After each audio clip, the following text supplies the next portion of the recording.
मुकेश भोजपुरिया। ए पगला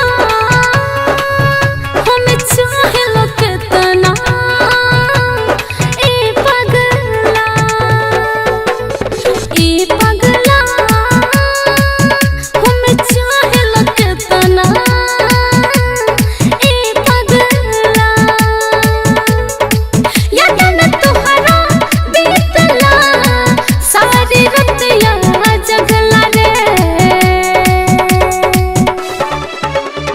पगली रे तू सुनहरा बारू के तना, अच्छा पगली रे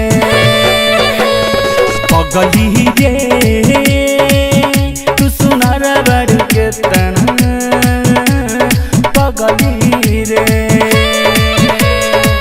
दिलवा में धस गइलू जहिया से तकली रे। अच्छा ए पगला हमें चाहे लो कितना, ए पगला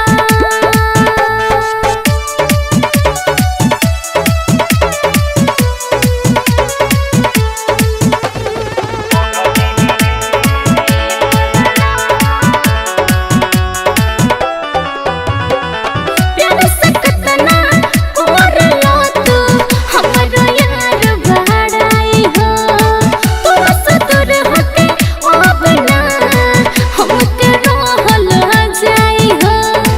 बाडू तू सयान हो, अच्छा बनलू नादान हो, बदलू बाखान हो। तो उससे का ए पगला हमें चाहे लो कितना, ए पगला पगली रे तू सुनहरा बारू के तना, पगली रे ऐसन बात बा।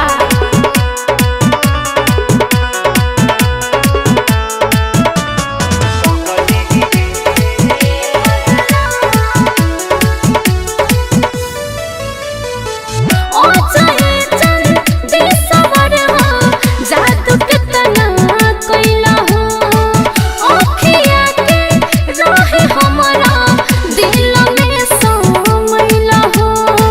बतिया तू बना बेलू, अच्छा रूपवा में भर मावेलू, असुख के मोहा बेलू। ऐसन का ए पगला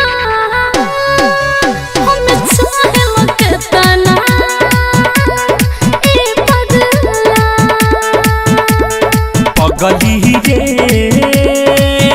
तू सुनहरा बारू के तना,